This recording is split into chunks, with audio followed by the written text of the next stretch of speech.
Air raid sirens sounded in Bahrain and Kuwait overnight after Iran vowed to respond to renewed U.S. strikes. Trump hailed what he called a very successful NATO summit, just hours after he had lashed out over NATO's allies' failure to back his war in Iran. Donald Trump said the US will grant Ukraine a license to produce Patriot interceptors. Western Europe experienced its hottest June on record this year, according to data from the EU's climate monitor Copernicus. Air raid sirens sounded in Bahrain and Kuwait overnight after Iran vowed to respond to renewed U.S. strikes.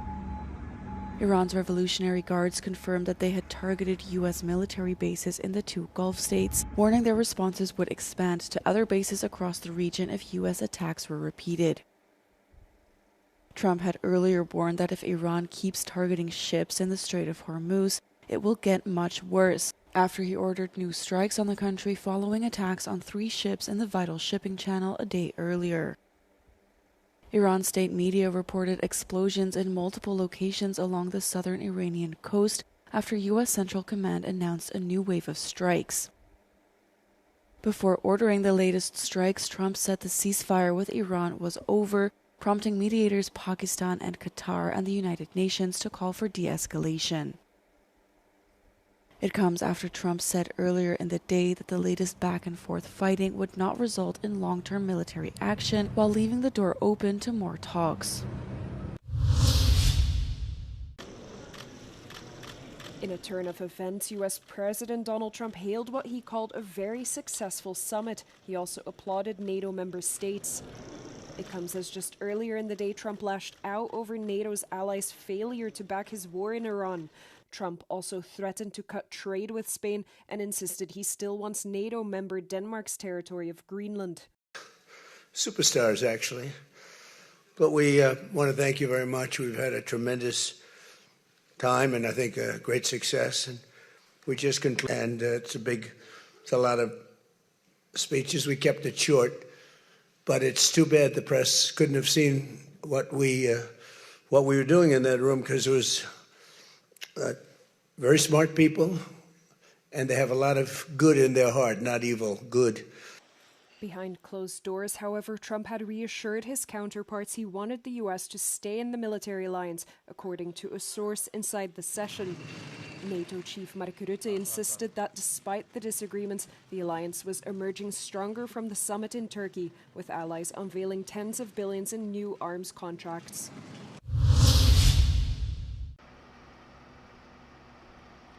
US President Donald Trump said the US plans to provide Ukraine with license to produce US-made Patriot air defense interceptors. Trump was speaking alongside Ukrainian President Volodymyr Zelensky at the NATO summit in Ankara. Kiev has repeatedly requested these long-range air defense missiles to protect its cities and energy grid from Russian strikes. We'll show them how to do it. It's very complex, actually, but it's you'll figure out the complexity quickly.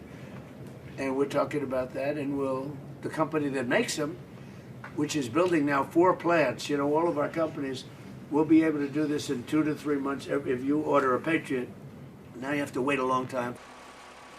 Trump said the idea of licensed production in Ukraine will deflect criticism that Washington is not supplying enough high-end air defense systems. We're going to give a license to you to make Patriots. That's pretty cool, right? This way you can't complain that we're not giving them enough. I say, make them yourself. We haven't informed the company of that yet, but that'll work out all right. I'm sure they'll be thrilled. Patriots are manufactured in the US by Raytheon and Lockheed Martin, but the US and Israel's war on Iran has depleted almost a third of the global stockpile of Patriot interceptors. Western Europe experienced its hottest June on record this year as a heatwave swept across the continent, according to data from the EU's climate monitor Copernicus. The report comes as a new heatwave hits Europe this week, with temperatures above 30 degrees expected to persist well into next week in Western Europe, while Southern Europe battles wildfires and record temperatures above 40 degrees. The average temperature in Western Europe reached 20.74 degrees in June, more than 3 degrees above the norm during the past 3 decades, Srebrenica said. Europe is the world's fastest warming continent as human-induced climate change fuels more frequent and more intense heat waves on the continent. Thousands of deaths were linked to the June heat wave, mostly in France, Spain, and Belgium. Climate scientists say Europe needs adaptation plans to cope with climate change, including renovating older buildings to be able to cope better with the heat, but also getting to net zero emissions from the burning of fossil fuels as soon as possible.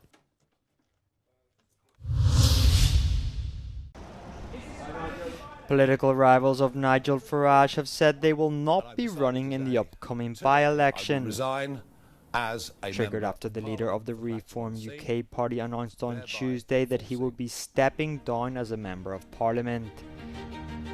The announcement comes as Farage is the subject of a parliamentary probe over the non-disclosure of a €5.8 million donation from a Thailand-based cryptocurrency billionaire. Critics say his resignation is being used as a distraction effort, but the hard-right British politician's plans seem to have backfired as he faces the embarrassing prospect of going head-to-head with only a joke candidate who calls himself Count Binface. Sounds though you don't. What do you? No, of course not. Farage's decision to step down means his probe will be temporarily suspended, but would likely start up again if he is re-elected. Outgoing Labour Prime Minister Keir Starmer called the move a desperate stunt from someone who is, quote, up to his neck in sleaze. More than 6,500 people gathered at dawn on Wednesday in Bosnia to set off on a march in memory of the victims of the Srebrenica genocide. They came from Bosnia and Herzegovina as well as from abroad to pay tribute not only to the victims but also to those who walked for days to save their lives in July 1995. Razlog zašto idem, želim da osjetim I mogu da osjetim jedan mali dio samo što su prošli ovi koji su bježali od neprijatelja I da kažemo da se ovo ne zaboravi I da se nastavi ova tradicija. Over 3 days, the walkers taking part in this 22nd edition of the Peace March will cover 100 kilometers to reach Potokari near Srebrenica on July the 10th, the eve of the commemorations of the genocide. In July 1995, the Bosnian sub-army overran Srebrenica and brutally murdered more than 8,000 men and teenagers there. The remainder of the Bosnian Muslim population present in Srebrenica, approximately 25,000 women, children and elderly, were forcibly transferred out of the enclave. The Spanish government has proposed a major new European Union common borrowing mechanism worth up to €850 billion per year, unveiling a radical mechanism designed to deepen capital market integration and strengthen the single currency's global role. Spanish Economy Minister Carlos Cuerpo will formally present the comprehensive pitch in Brussels during a high-level meeting of euro area finance ministers. According to the leaked document, Madrid argues that a centralized debt issuance framework could generate up to €25 billion in annual savings by allowing participating states to borrow at premium German-level interest rates. While the proposal promises substantial fiscal relief, common borrowing remains highly controversial in Brussels, facing staunch opposition from a coalition led by Germany and the Netherlands, who fiercely reject taking on shared sovereign debt. To navigate this deep political division, Spain is proposing a voluntary European sovereign facility that will allow an initial coalition of the willing to participate, provided they comply with core EU fiscal rules. The high-stakes debate unfolds as all 27 member states face a strict deadline to fully agree upon the next long-term European budget by the end of the year.